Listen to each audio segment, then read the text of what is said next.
فيا أيها الهازلون رحمكم الله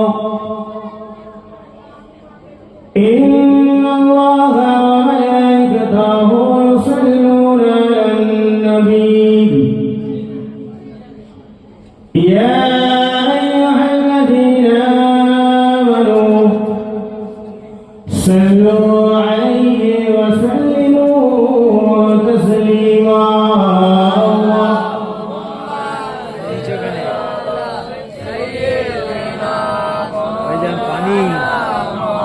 وعلى آل سيدنا पैगंबरों का रोज़ा दिखा दे खुदाया सारे मुदाद से मिला दे खुदाया शराब मोहम्मद पिला दे खुदाया पैगंबरों का रोज़ा दिखा दे खुदाया अल्लाहुम्मा मौलाना मुहम्मद मोहब्बते আপনাদের রাগ হচ্ছে জি রাগ হয়নি তো যদি রাগ হয় আপনারা মেনে যাবো আর যদি মনে হয় যে রাগ নেই একটু মন খুলে নবীর সঙ্গে দরুদ পড়েন আল্লাহুম্মা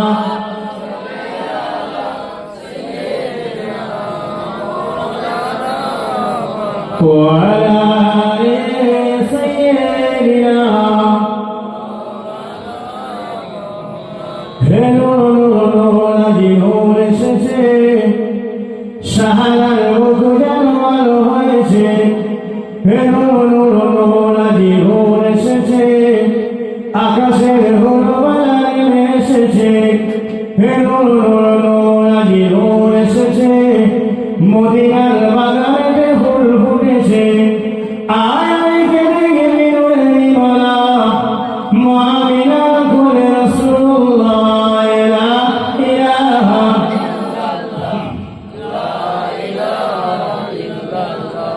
লা ইলাহা ইল্লাল্লাহ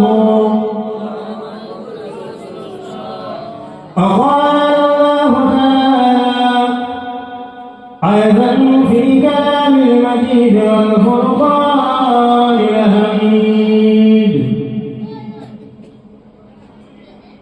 لقد كان لكم في رسول الله أسوة حسنة قال النبي صلى الله عليه وسلم من ذاك طعام الإيمان من رضي بالله ربا وبالإسلام دينا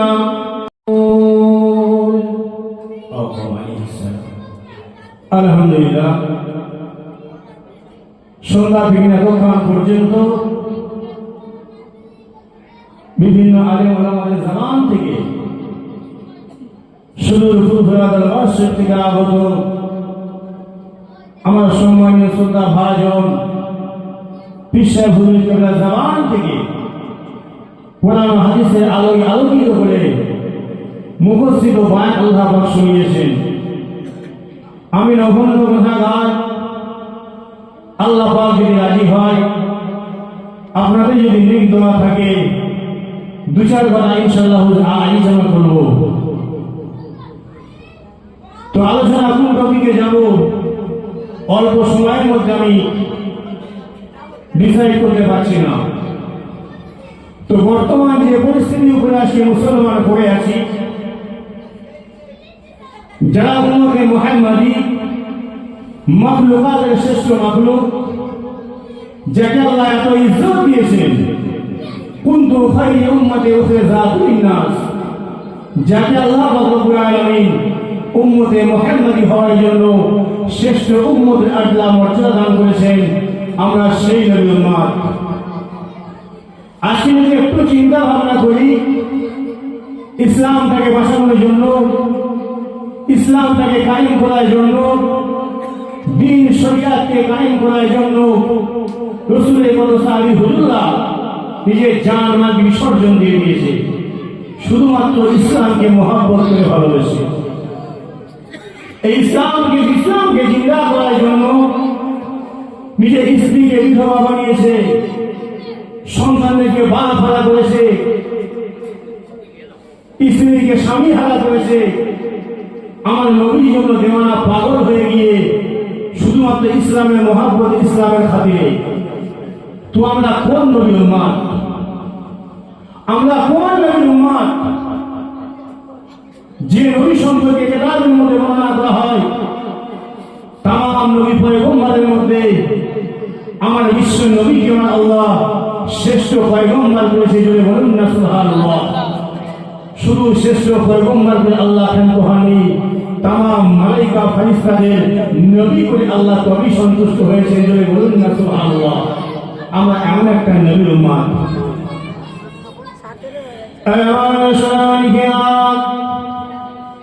আমার জওয়ানেরা, যুবকেরা,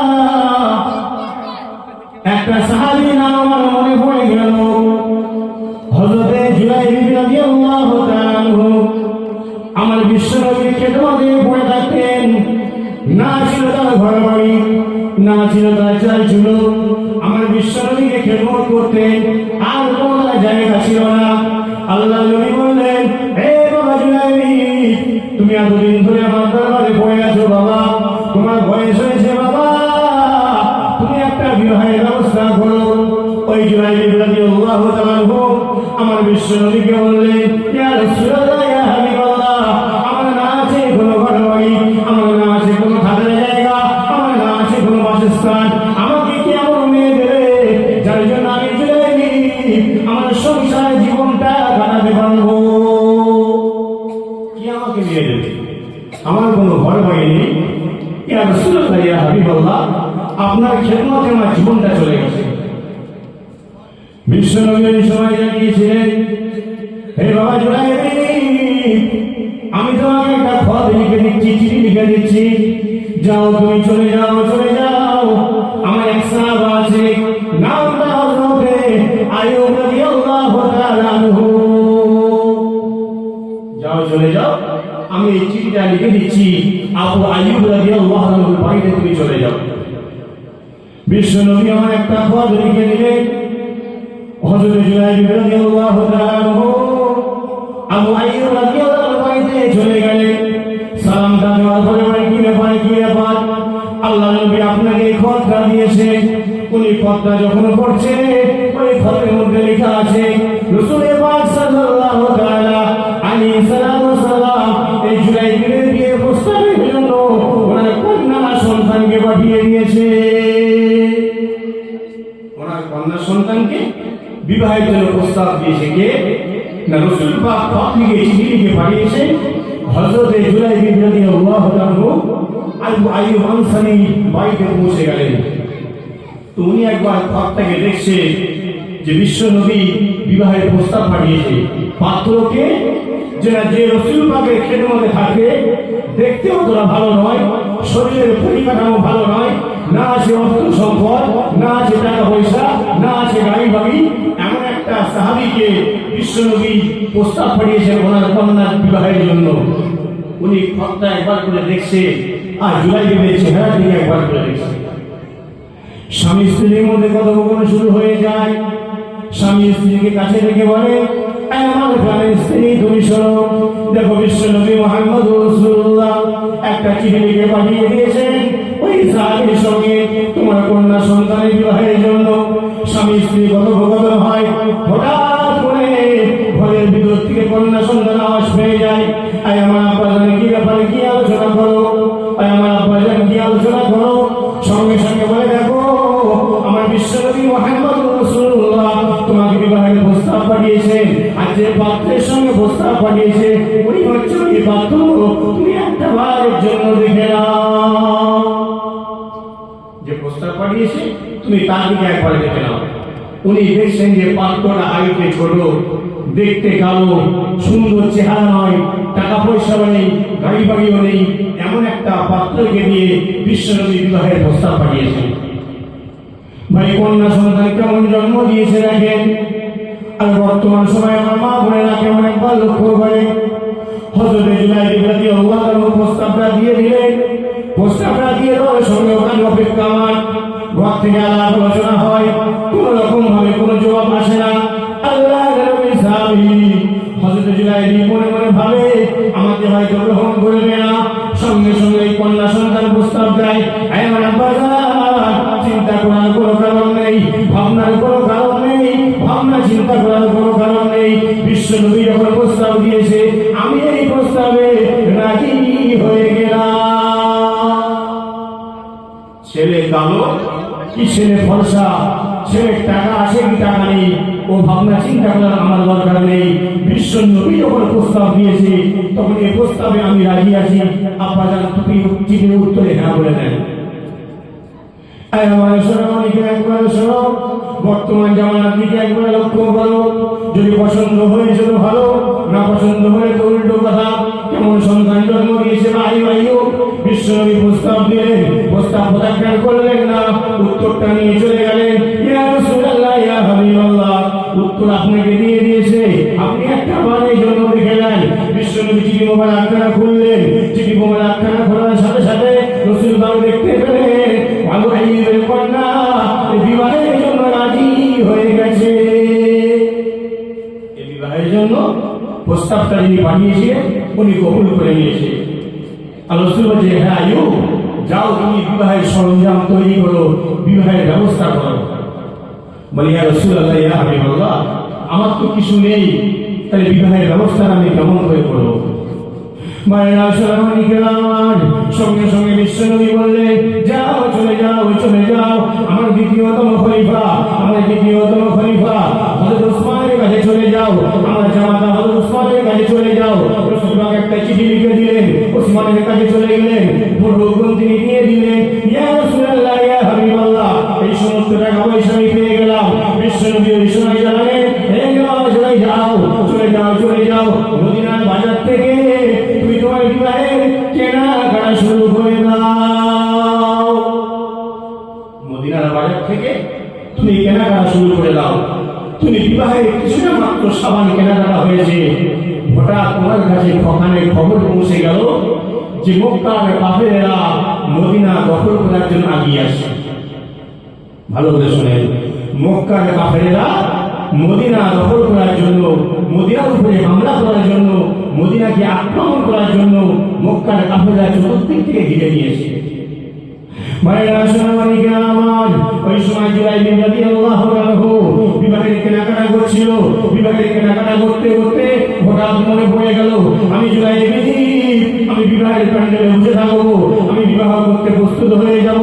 আর মক্কার কাফেররা মদিনা আক্রমণ করবে, মক্কার কাফেররা মদিনা আক্রমণ করবে। আমি জুলাইদ, এটা কোনোভাবে হতে পারে না।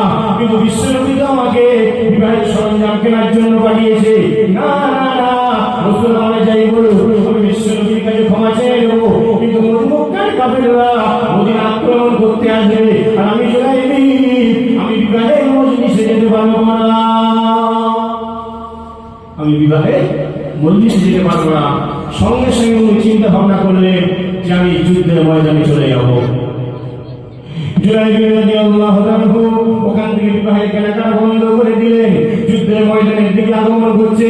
হঠাৎ চিন্তা করলেন, বিশ্বনবী তো আমাকে বিবাহের জন্য পাঠিয়ে দিয়েছে, আমি যদি এই মুহূর্তে যুদ্ধে চলে যাই রাসূল পাক আমাকে কষ্ট পাবে, যদি রাসূল আমাকে চিনতে পেরে যায় বিশ্বনবী কষ্ট পাবে।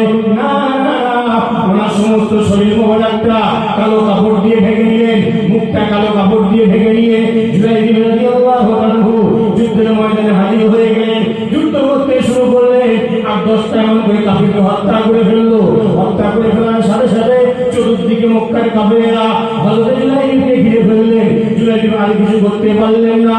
রাসূল পাকের প্রিয় সাহাবা হযরত জুলাইদ রাদিয়াল্লাহু আনহুকে ওই মক্কার কাফেররা শহীদ করে দিল। কথা ছিল কোথায়?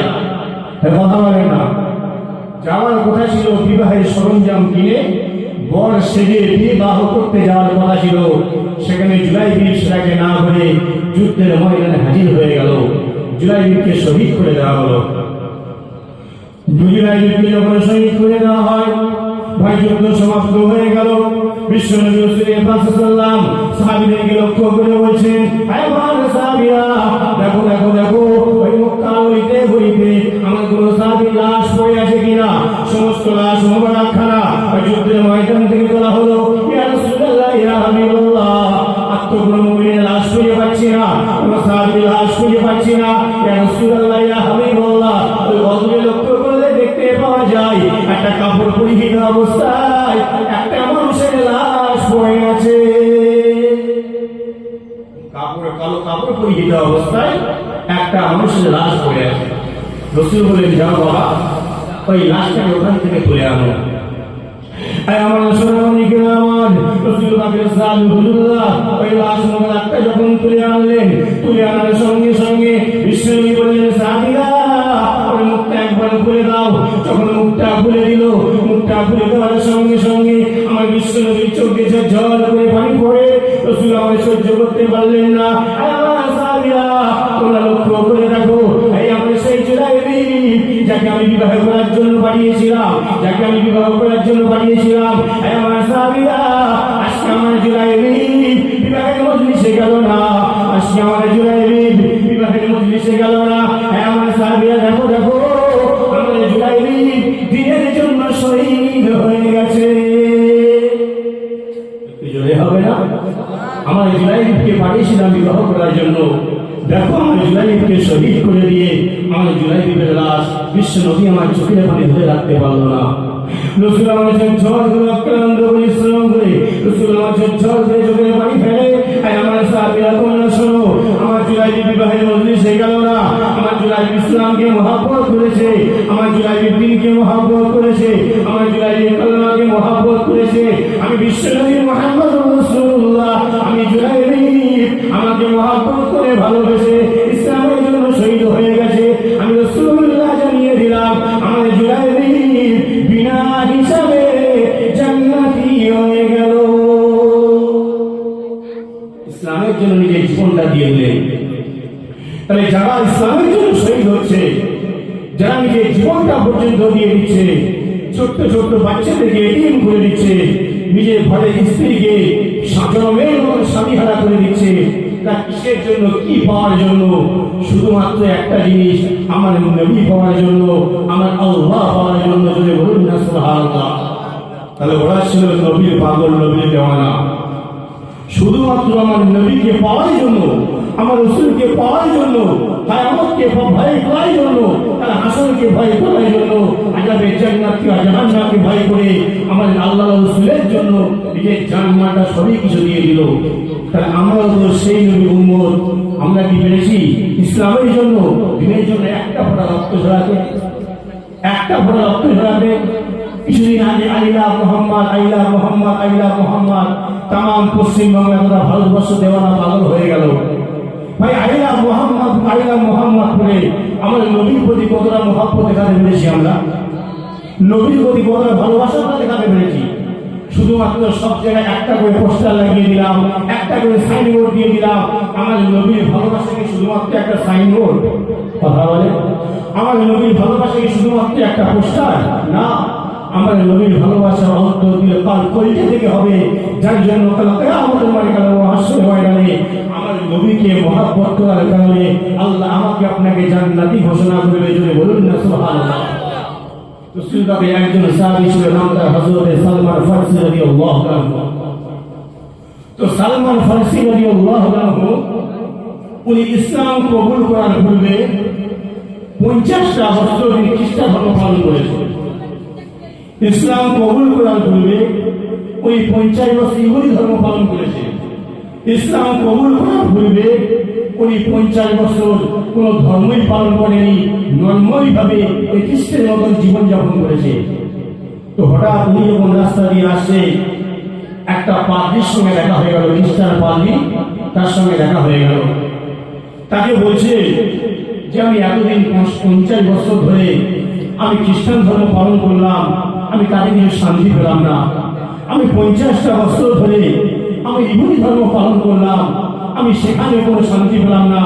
আমি 50টা বছর ধরে একটা ভালো জিনিসকে তালাশ করতে করতে কাটিয়ে দিলাম, তারপরে আমি এখনো পর্যন্ত শান্তি পেলাম না। তো সেই পাখিটা বলছে যাও, মক্কার জমিনে চলে যাবে। এটা হচ্ছে পারস্য, এখান থেকে তুমি মক্কার জমিনে চলে যাবে।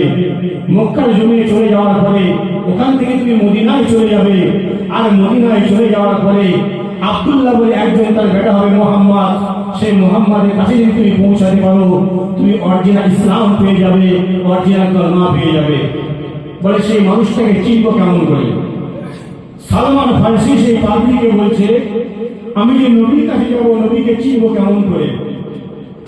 তো সেই পাদ্রী বলছে যাও, নবীকে চিনবে। তুমি নবীর কাছে যখন যাবে, প্রথমে তুমি কিছুটা জাকাতের মাল নিয়ে যাবে। জাকাতের মালগুলো নিয়ে তুমি গিয়ে বলবে এগুলো হচ্ছে আপনার খেদমতে আমি এনেছি, এটা হচ্ছে জাকাতের মাল। উনি জাকাতের মাল ভক্ষণ করবে না, উনি জাকাতের মালটা ফিরিয়ে দেবে। আবার দ্বিতীয়বার যখন ওনার কাছে নিয়ে যাবে, কিছু হাদিয়ার মাল, হাদিয়া, মানুষ যদি হাদিয়া দেয়, হাদিয়াটা সবার জন্য জায়েজ, জাকাত একদিন মিসকিন ছাড়া জাকাত সবার জন্য জায়েজ নয়। তো দ্বিতীয় দিন যখন তুমি, কিছুদিন পরে যখন তুমি যাবে, ওই মুহাম্মদের দরবারে তুমি কিছু হাদিয়া নিয়ে যাবে। বলে দুটো লক্ষণ তুমি ফলো করবে। আর 3 নাম্বার হবে এটাই, ওই মুহাম্মদের ডান পাশে দেখবে একটা মোহরে নবুয়ত আছে। সেই মোহরে নবুয়তটা কোন রকম ভাবে তুমি একটা বার দেখতে পেয়ে যাও, তাহলে তুমি ভেবে নিও এই হচ্ছে আখির জামানার নবী, আমার বিশ্ব নবী মুহাম্মদ রাসূলুল্লাহ। জোরে বলুন না সুবহানাল্লাহ। ভাইরা শুনুন, ওই সালমান ফারসিকে যখন এই পাদ্রী বলে দিল যাও তুমি মদিনার জমিনে চলে যাবে। বলে মদিনার জমিনে আমি কেমন করে যাব? বলে মক্কা মদিনা থেকে পারস্যের ব্যবসা বাণিজ্য করতে আসে, ওদের সঙ্গে তুমি যোগাযোগ করবে। কিছু অর্থের বিনিময়, টাকার বিনিময় ওরা তোমাকে মক্কা মদিনা পৌঁছে দেবে। হযরত সালমান ফারসি রাদিয়াল্লাহু তাআলা মক্কার মানুষের সঙ্গে যোগাযোগ হয়ে গেল। মক্কার মানুষের সঙ্গে যোগাযোগ হয়ে যাওয়ার পরে বলছে আমি আপনাকে কিছু অর্থ সম্পদ দেব, আমাকে মক্কায় পৌঁছে দেবে। বলে হ্যাঁ, তোমাকে মক্কায় পৌঁছে দেব। একটা দলের সঙ্গে যখন যোগাযোগ হয়ে গেল, হযরত সালমান ফারসি রাদিয়াল্লাহু তাআলা সেই দলটার সঙ্গে মক্কায় যখন চলে আসলেন, আর মক্কায় দলে আসার সাথে সাথে যে দলটার সঙ্গে মক্কায় এসেছিল ওরা আবার করলেন কিনা, হযরত সালমান ফারসিকে অন্য জায়গায় বিক্রয় করে দিলে। যারা বলেছিল রাস্তা দেখাবো, মুহাম্মদের কাছে পৌঁছে দেব, ওরা আবার সালমান ফারসিকে ওখান থেকে নিয়ে এসে আবার মক্কা থেকে কিছুটা অদূরে ওনাকে আবার বিক্রি করে দিল। কি হিসাবে? না, ওনাকে এই হিসাবে বিক্রি করে দেওয়া হলো যে উনি দাস, আগে মক্কার জমিনে এটাই ছিল, দাস দাসী কেনা বেচা হতো। তো হযরত সালমান ফারসিকে ওখানে বিক্রয় করে দেওয়া হলো একজন ইহুদির ঘরে। ভাইরা আসসালামু আলাইকুম। ওই সালমান ফারসি রাদিয়াল্লাহু তাআলা ওই ইহুদির কাছে বারবার ফরিয়াদ করে আমাকে একবার মুহাম্মদের কাছে পৌঁছে দাও, আমাকে একবার মুহাম্মদের কাছে যেতে যাও। ওই ইহুদি কোন রকম ভাবে ছাড়ে না। একবার, দুইবার, তিনবার, কতবার কেটে যাওয়ার পরে ওই সালমান ফারসি বারবার বলার পরে ইহুদি বলল যাও, চলে যাও, তুমি মুহাম্মদের কাছে তুমি চলে যাও। মুহাম্মদের কাছে যাওয়ার পারমিশন দিল, কিন্তু মুহাম্মদের কাছে যাবো যে আমি, তো মুহাম্মদকে আগে চিনতে হবে, নবীকে তো আগে চিনতে হবে, তবেই তো আমি তাকে নবী বলে মানবো। ভাইয়া আসসালামু আলাইকুম। ওই সালমান ফারসিকে উপরে এত অত্যাচার করা হলো, যখনই বলতো মুহাম্মদের কাছে আমাকে পৌঁছে দাও, ওই সালমান ফারসির উপরে অত্যাচার করা হতো। উনি সব যন্ত্রণা সহ্য করে নিলে একটাই মাত্র কারণ, আমার নবী পাওয়ার জন্য, আমার রাসূল পাওয়ার জন্য, আমার ঈমান পাওয়ার জন্য, আমার কালমা পাওয়ার জন্য ওই সালমান ফারসি রাদিয়াল্লাহু আনহু মারকে প্রহার করলেন, অত্যাচার সবই কিছু সহ্য করলেন। একটাই মাত্র কারণ, আমাকে নবীর কাছে যেতে হবে। তাহলে নবীর কাছে পৌঁছানোর জন্য অর্থ সম্পদ সবই হারিয়ে ফেললেন। ওই নবীর কাছে পৌঁছানোর জন্য, নবীর কাছে পৌঁছানোর জন্য এমনকি মানব পর্যন্ত ফেলেন। তো যে ইহুদির কাছে বিক্রি করেছিল সেই ইহুদির মনে একটু দয়া হলো, যাও আজকের পর থেকে তোমাকে আজাদ করে দিলাম, তুমি মুহাম্মাদের সঙ্গে মুহাম্মাদের কাছে তুমি চলে যাও। কিন্তু মুহাম্মাদের কাছে যে উনি যাবে, ইমানের কালমা যে উনি পড়বে, ওটা ওই ব্যক্তিরা জানতো না। আমার বিশ্বনবীর দরবারে প্রথম দিনে যখন আসলেন, কিছু জাকাতের মাল দিয়ে নিয়ে আসলেন। জাকাতের মাল নিয়ে আসার পরে আমার রাসূলুল্লাহর সামনে এসে গেল, ইয়া রাসূলুল্লাহ, ইয়া হাবিবাল্লাহ, আমার নাম সালমান ফারসি, আমি আপনার জন্য কিছু জাকাতের মাল নিয়ে এসেছি। কি বললো? আপনার জন্য কিছু জাকাতের মাল নিয়ে এসেছি। তো সেই পাদ্রী যে বলেছিল যে যিনি হবেন আখির জামানার নবী, ওনাকে চিনবে কেমন করে? উনি জাকাতের মাল ভক্ষণ করবে না। হযরত সালমান ফারসি যখন ওই জাকাতের মাল করে বিশ্বনবীর দরবারে গেলেন, রাসূল বলছে, বাবা আমি তো জাকাতের মাল ভক্ষণ করি না। সালমান ফারসি ওখান থেকে আবার চলে গেলেন। আমার মুসলমানিকেরা আর একটা কয়েক জগৎ কেটে যাওয়ার পরে ওই সালমান ফারসি রাদিয়াল্লাহু তাআলা আমার সঙ্গে সঙ্গে করলেন কিনা, কিছু হাদিয়ার মাল নিয়ে চলে আসলেন। ওই হাদিয়ার মাল নিয়ে আমার বিশ্বনবীর দরবারে চলে আসলেন। ইয়া রাসূলুল্লাহ, ইয়া হাবিবাল্লাহ, আজকে আমি জাকাতের মাল নিয়ে আসিনি।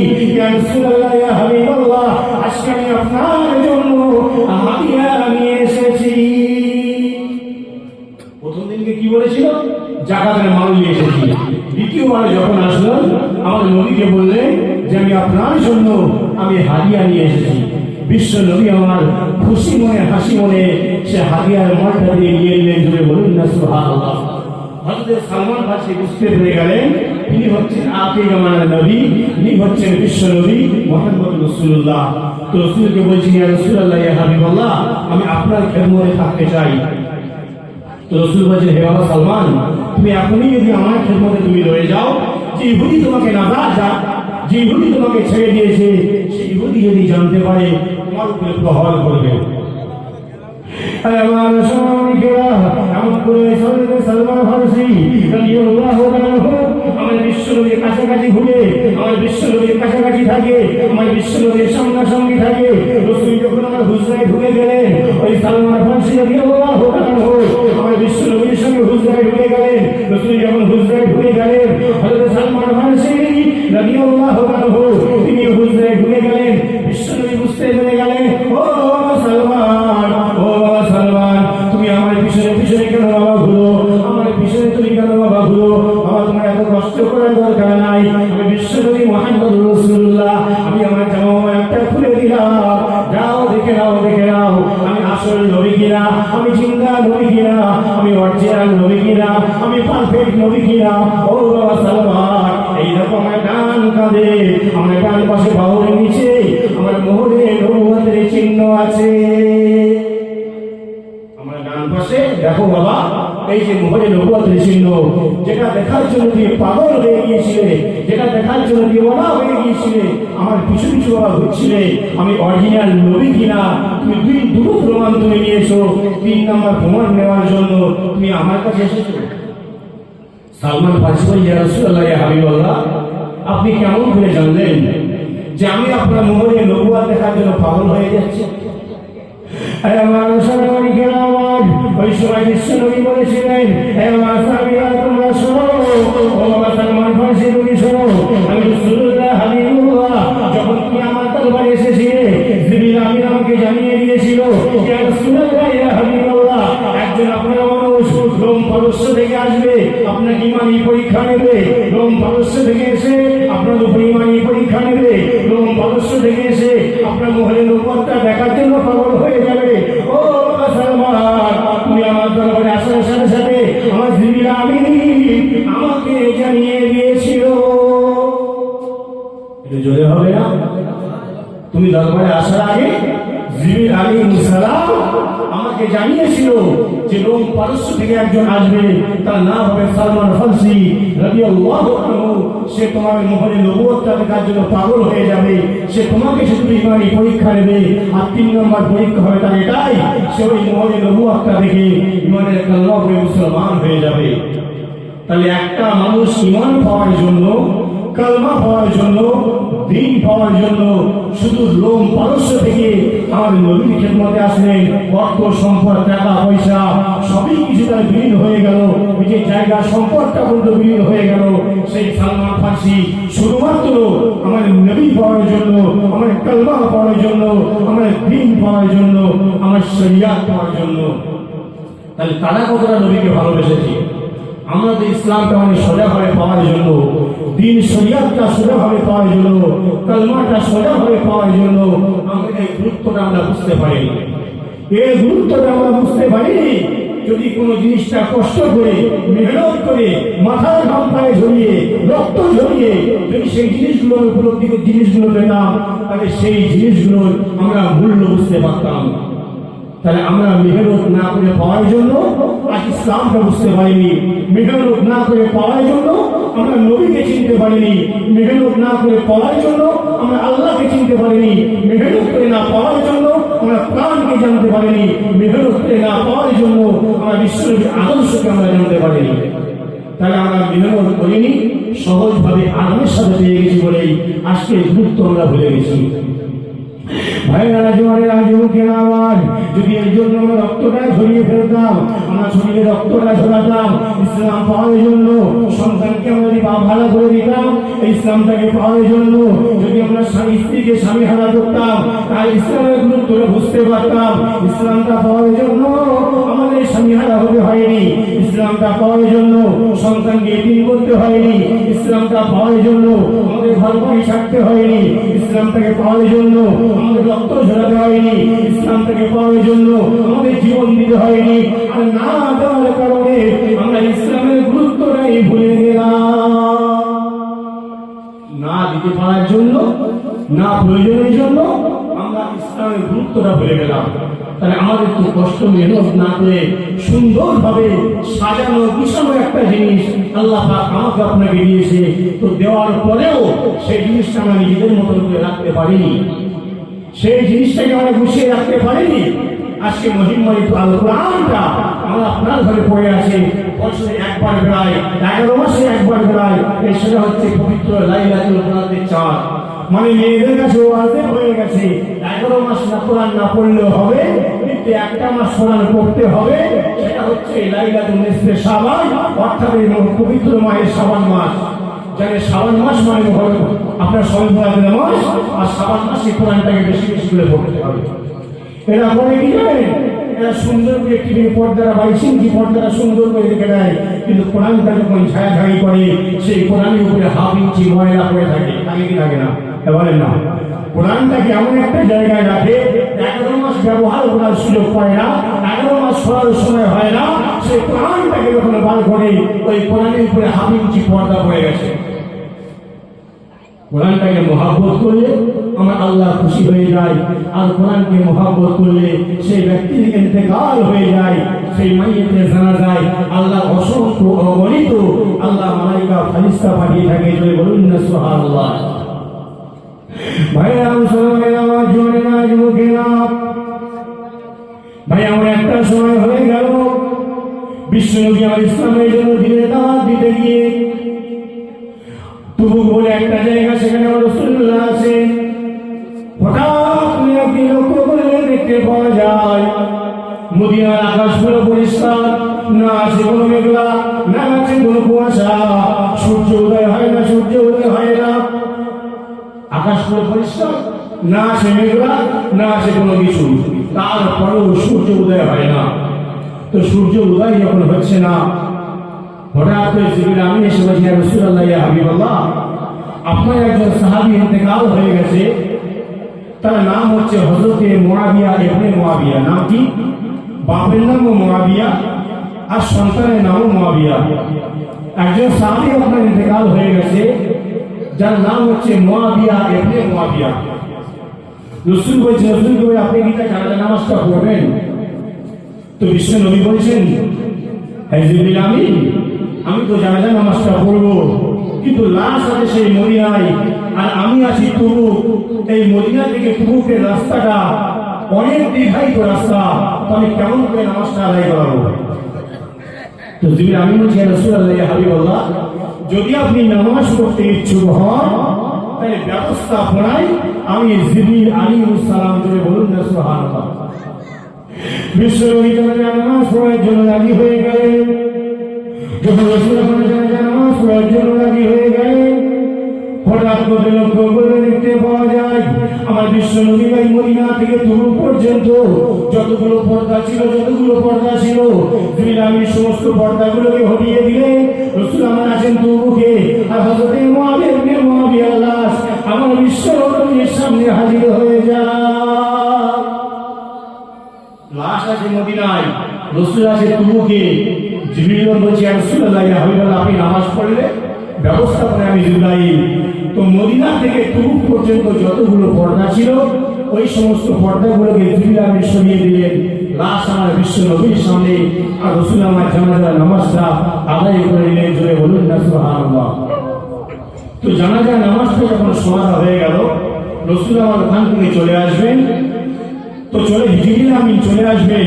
তো যাওয়ার পরে রাসূল জিবরিল আমিন বলছে ইয়া রাসূলুল্লাহ, ইয়া হাবিবাল্লাহ, আমি কি আপনাকে কথা শোনাতে পারি? বলে কি বলো? আমি কি আপনাকে একটা কথা বলতে পারি? তো হযরত জিবরিল রাসূল বলছে হ্যাঁ বাবা, কি হ্যাঁ জিবরিল তুমি বলো। বলছি ইয়া রাসূলুল্লাহ, ইয়া হাবিবাল্লাহ, এই যে এখনো পর্যন্ত সূর্য উদয় হলো না, তারও একটা কারণ হচ্ছে এটাই, মুআবিয়ার জানাজায় ৭০,০০০ মালায়েকা ফেরেশতার আগমন ঘটেছিল। জোরে বলুন না সুবহানাল্লাহ। বলি ইয়া রাসূলুল্লাহ, ইয়া হাবিবাল্লাহ, মুআবিয়ার জানাজায় ৭০,০০০ ফেরেশতার আগমন কেন হয়েছিল, এটা কি আপনি জানতে চান? বলে হ্যাঁ। ভাইরা শোনানিকে আমার ওই সময় জিবরিল আমিন বলেছিলেন ইয়া রাসূলুল্লাহ, ইয়া হাবিবাল্লাহ, মুআবিয়ার জানাজায় একজন নয়, দুইজন নয়, তিনজন নয়, ৭০,০০০ মালায়েকা ফেরেশতার আগমন ঘটেছিল। ইয়া রাসূলুল্লাহ, ইয়া হাবিবাল্লাহ, একটাই মাত্র কারণ, মুআবিয়া আল্লাহ পাকের মহিমান্বিত আল কোরআনের সূরাতুল ইখলাস, কুল হুয়াল্লাহু আহাদ আল্লাহুস সামাদ লাম ইয়ালিদ ওয়া লাম ইউলাদ ওয়া লাম ইয়াকুল লাহু কুফুয়ান আহাদ। ওই মুআবিয়া রাস্তাঘাটে উঠতে বসতে চলতে ফিরতে এই সূরাটাকে এতটা মহব্বত করেছিল, এই সূরাকে এতটা ভালোবেসেছিল, এই সূরাকে এতটা খেয়াল করেছিল, মহিমান্বিত আল কোরআনের এই সূরাকে মহব্বত করার জন্য, এই সূরাকে ভালোবাসার জন্য, এই সূরাকে খেয়াল করার জন্য ইয়া রাসূলুল্লাহ, ইয়া হাবিবাল্লাহ, আল্লাহ পাক সন্তুষ্ট হয়ে রাজি হয়ে এই মুআবিয়ার জানাজায় ৭০,০০০ মালায়েকা ফেরেশতা পাঠিয়ে দেয়। এটা জোরে হবে না? আল্লাহ পাক সন্তুষ্ট হয়ে রাজি হয়ে মুআবিয়ার জানাজা নামাজে ৭০,০০০ মালায়েকা ফেরেশতা পাঠিয়ে দিয়েছিল। কিসের জন্য? কোরআনকে মহব্বত করেছে, কোরআনকে ভালোবেসেছে, ওই পবিত্র মহিমান্বিত আল কোরআনের একটা সূরাকে মহব্বত করেছে, যে সূরাটার নাম হচ্ছে সূরাতুল ইখলাস। কুল হুয়াল্লাহু আহাদ আল্লাহুস সামাদ লাম ইয়ালিদ ওয়া লাম ইউলাদ ওয়া লাম ইয়াকুল লাহু কুফুয়ান আহাদ। তো এই সূরাকে মহব্বত করে এতটা সম্মান কেন পেল মুআবিয়া? বলে ৩০ পারা আল্লাহ পাকের মহিমান্বিত কোরআনের যতগুলো সূরা আল্লাহ নাযিল করেছে, কোনো না কোনো কারণে নাযিল করেছে, কোনো না কোনো কারণের জন্য নাযিল করেছে। কিন্তু মহিমান্বিত আল কোরআনের সূরা ইখলাসটা যখন আল্লাহ পাক নাযিল করে, আমার আল্লাহর প্রশংসা, আল্লাহর গুণকীর্তন, আল্লাহর নামের জন্য নাযিল হয়েছে। জোরে বলুন না সুবহানাল্লাহ। আর এই সূরাটাকে মহব্বত করার জন্য মুআবিয়ার জানাজা নামাজে আল্লাহ ৭০,০০০ মালায়েকা ফেরেশতা পাঠিয়েছে। হে আমার সোনামণিকে আমার, হে আমার জওয়ানেরা, যুবকেরা, হে আমার পর্দার ছিলাম মাজানেরা, একটু খেয়াল করে শুনে রেখে দিন, একটু খেয়াল করে শুনে রেখে দিন। বিশ্বনবী আমার পাক জবানে জানিয়েছে, বিশ্বনবী আমার পাক জবানে জানিয়ে দিয়েছে, আল হায়াউ শুরাতুম মিনাল ঈমান, যার হায়া নেই, যার শরম নেই, তার লজ্জা নেই, তার ঈমান নেই। বিশ্বনবী আমার পাক জবানে জানিয়ে দিয়েছে, আল হায়াউ শুরাতুম মিনাল ঈমান, যার লজ্জা নেই, তার ঈমান নেই। হে আমার আম্মা জানেরা, হে আমার আম্মা জানেরা, হে আমার পর্দা নসিরা, আমার মা বোনেরা, আল্লাহ পাক কোরআন পাকের মধ্যে জানালেন ওয়াকানা ফি কুলবিকুন্না ওয়ালা তাবাররাজনা তাবাররুজাল জাহিলিয়াতুল উলা। হে আমার আম্মা জানেরা, আল্লাহ পাক কোরআন পাকের মধ্যে জানালেন আয়ামে জাহিলিয়াতের যুগের মতন চলো না, আয়ামে জাহিলিয়াতের যুগের মতন ব্যবহার করো না, আয়ামে জাহিলিয়াতের পড়ো না, আইয়ামে জাহিলিয়াতের যুগের মতন তোমরা জীবন যাপন করো না। কি বললেন? ওয়াকারনা ফি বুয়ুতিকুন্না ওয়ালা তাবাররুজনা তাবাররুজাল জাহিলিয়াতিল উলা। তোমরা আইয়ামে জাহিলিয়াতের যুগের মতন তোমরা জীবন যাপন করো না। কারণ আইয়ামে জাহিলিয়াতের যুগটা ছিল অন্ধকার আচ্ছন্ন যুগ। ইসলামের দাওয়াত পৌঁছায়নি, কলমার দাওয়াত পৌঁছায়নি, দ্বীন শরিয়াত পৌঁছায়নি। নারে তাকবীর, নারে তাকবীর, নারে তাকবীর। আওলাদে মুজাহিদের জামান, আওলাদে মুজাহিদের জামান। ভাইজান হুজুর কিবলা, ভাইজান হুজুর কিবলা একটু উঠে দাঁড়িয়ে তাকবীর দেন না বাবারা। উঠে দাঁড়ান, ভাইজান আসছে, ভাইজানের মহাবলী।